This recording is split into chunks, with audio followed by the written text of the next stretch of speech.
Halo, kembali lagi bersama kami di Manggalo Center YouTube channel yang memberikan informasi-informasi terkini terkait perkembangan sosial, politik, dan penegakan hukum. Kali ini kita akan membahas Jaksa Pinangki yang mendapat pengurangan pidana hukuman penjara dari 10 tahun menjadi 4 tahun ya.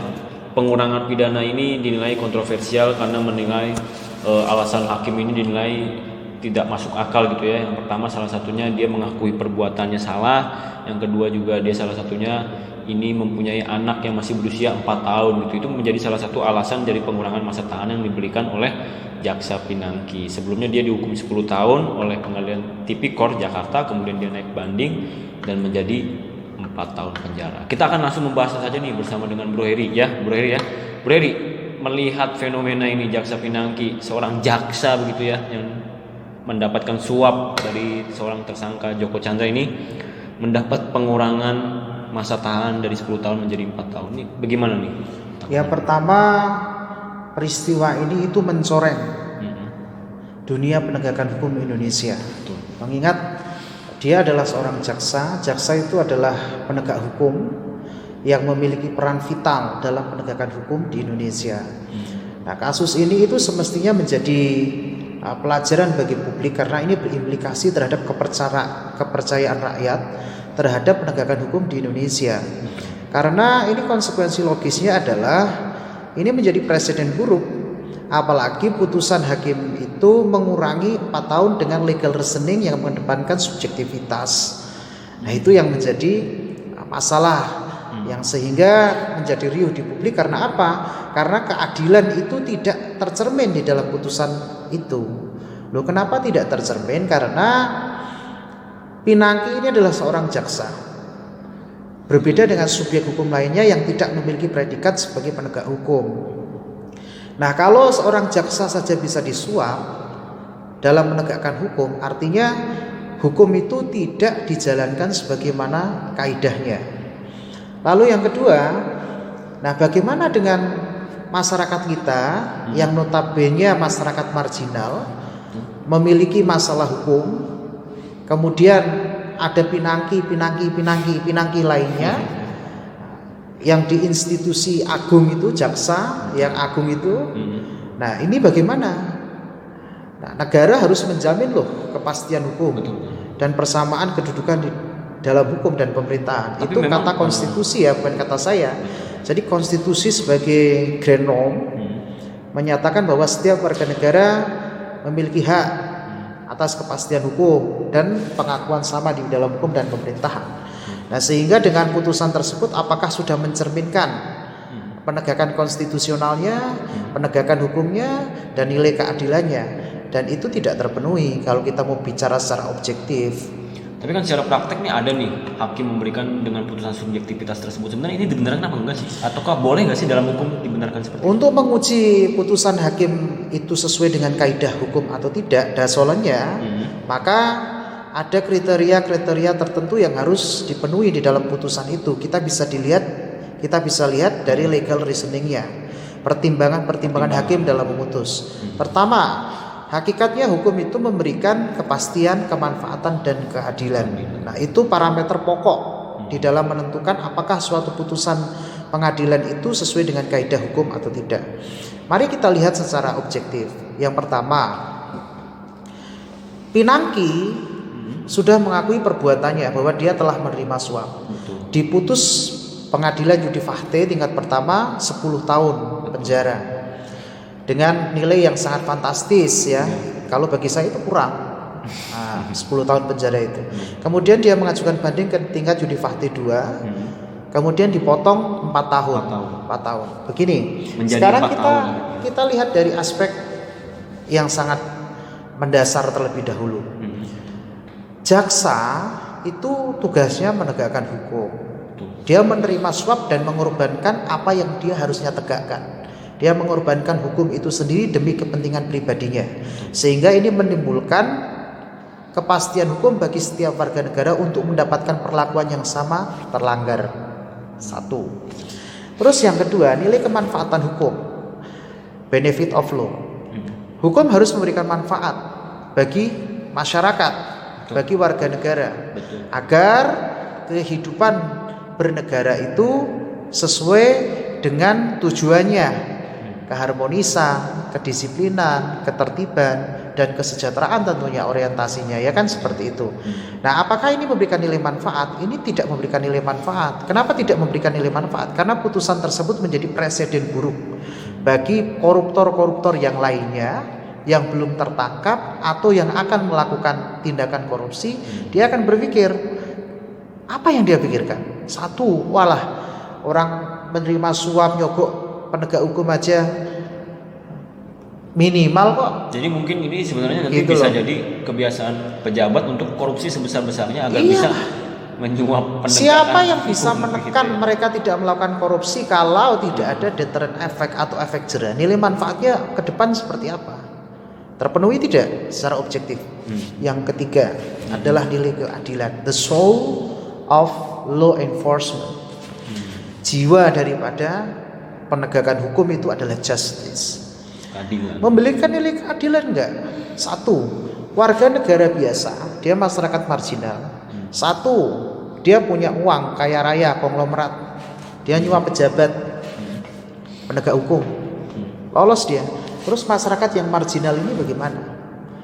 Nah, tugas jaksa agung itu memastikan institusinya itu bersih dari manusia yang seperti pinangki ini tadi. Harus terjamin itu institusi kejaksaan. Betul. Karena apa? Di situ jantungnya penegakan hukum. Jadi jaksa agung jangan sampai kehilangan keagungannya itu. Artinya apa? 3 aspek ini terpenuhi nggak? 3 nilai ini, kepastian, kemanfaatan, dan keadilan. Kalau keadilan jelas tidak terpenuhi. Apalagi legal reasoningnya mengatakan dia subjektivitasnya dia perempuan, punya anak dan lain sebagainya. Itu konsekuensi logis bagi orang yang melakukan tindak pidana. Jadi orang yang melanggar hukum itu haknya dibatasi oleh hukum itu sendiri. Nah, seharusnya kalau dia berpikir dia punya anak dan lain sebagainya sebagai penegak hukum, ya tegakkan hukum setegak-tegaknya. Apalagi dia seorang penegak hukum. Apalagi dia seorang penegak hukum. Hukum tidak kunjung tegak itu karena apa? Karena penegaknya bermasalah. Gitu loh. Coba gunakan nurani dan akal sehat saja. Orang penegak hukum menerima suap, ya kan? Terus hukumannya dipotong. Nah, itu bagi rakyat itu bagaimana? Hukum itu bukan berdiri secara parsial ya, secara terpisah. Jadi hukum itu adalah aspek fundamental dalam penyelenggaraan negara di berbagai sektor. Iya loh, karena negara Indonesia adalah negara hukum. Jadi kunci Indonesia bisa maju itu ketika hukum ditegakkan. Korupsi tidak ada, pungli tidak ada, suap tidak ada, niscaya hak rakyat terpenuhi itu. Nah, sekarang ini presidennya sangat buruk sekali karena seolah-olah nggak ada efek jerah. Putusan hakim itu kalau diterima inkrah, tapi bagi keilmuan hukum tidak ada suatu yang final. Jadi terus harus dikaji gitu loh. Nah, ini masalahnya atau masalah keadilan. Kita lihatlah di sekeliling kita, masyarakat kita. Kita lihatlah penegak hukum kita seperti apa. Nah, itu sudah bisa menjawab bahwa putusan ini memiliki nilai keadilan atau tidak. Ini bagi saya miris ya, karena memang koruptor itu setelah dipenjara pun masih bisa tersenyum. Gitu. Nah, itu kan tergantung political will daripada penyelenggara negara kita. Memang serius nggak mau memberantas korupsi ini? Karena apa ya? Hancurnya negara kita diawali dari hal yang sangat sederhana. Hak rakyat tidak diberikan kepada rakyat, tapi disunat di tengah jalan. Jadi sebenarnya penegakan hukum kita ini juga digerogoti oleh penegaknya sendiri begitu ya. Itu yang menjadi masalah. Kalau penegak hukum saja, mohon maaf ya, nggak usah mohon maaf deh, memang kurang ajar ini. Kalau penegak hukum kita saja disuap ya kok. Iya. Di mana nilai keadilan? Di mana hukum itu akhirnya? Terus siapa yang punya tanggung jawab menegakkan? Betul. Nah, ini harus jadi koreksi itu jaksa agung kalau mau menerima jaksa-jaksa baru harus benar-benar diteliti integritasnya. Kemampuan intelektualitas itu penting, tapi lebih penting itu juga integritas. Gitu loh. Nah, terkait putusannya ini juga sebenarnya bisa diambil langkah lagi gak sih sehingga dia mendapatkan hukuman yang setimpal? Iya, tentu bisa kasasi ya. Bisa naik lagi. Penuntut umumnya bisa kasasi. Ini kan KPK ya. Penuntut umumnya KPK bisa kasasi. Tentu di tingkat yudi juris masih bisa diupayakan upaya hukum apabila memang penuntut umum tidak menerima putusan Yudi Fakti tingkat 2 Karena itu. mungkin sebenarnya juga hakim harusnya mempertimbangkan dia seorang jaksa. Hakim gitu itu corong hukum, bukan dia terus jadi hakim, wah saya semena-mena karena saya hakim. Loh, hakim itu bekerja di bawah hukum. Dia punya kewenangan by law. Dia corongnya hukum, dia penegak hukum. Jadi hakim itu bukan tiba-tiba dia jadi hakim dan lain sebagainya. Dia punya subjektivitas. Dia punya subjektivitas bisa mengeluarkan jurisprudensi apabila di dalam Keyakinan. di dalam peraturan perundang-undangan tidak ada peraturan yang mengatur. Itu kebudayaan sivil law ya, sesuai dengan sistem hukum kita gitu. Tapi yang paling terpenting, hakim maupun penegak hukum lainnya itu bekerja di bawah hukum. Jadi tidak semata-mata dia sebagai penegak hukum terus wah saya bisa mengeluarkan subjektivitas semau saya. Tidak bisa. Jadi kalau kita memutus suatu perkara itu ada hal yang bisa dijadikan ukuran bahwa ini memberikan nilai keadilan atau tidak. Nah, inilah yang harus kita dorong kepada masyarakat kita agar ngerti tugas-tugas penegak hukum itu apa, tugas pokok fungsi penegak hukum itu seperti apa, supaya ketika dia terkena masalah hukum dia tidak gampang dibodoh-bodohi. Dia ngerti rule of the game-nya gitu. Nah, terkait penegakan hukum ini nih Bro Iri, kita nih sebagai masyarakat nih, karena penegakan hukum ini kan tidak langsung dipilih oleh rakyat begitu kan. Sebenarnya gimana sih kita peran masyarakat sendiri ini untuk mengawal penegakan hukum kita ini sendiri, atau bagaimana nih untuk penegakan hukumnya juga ini saran yang baik gitu? Iya, pertama kita lihat dalam realitas hukumnya bahwa undang-undang tidak pidana korupsi itu ada, tapi yang kita lihat kan juga implementasinya bagaimana, efektivitasnya bagaimana, terus pengaruh undang-undang itu terhadap potensi korupsi itu seperti apa.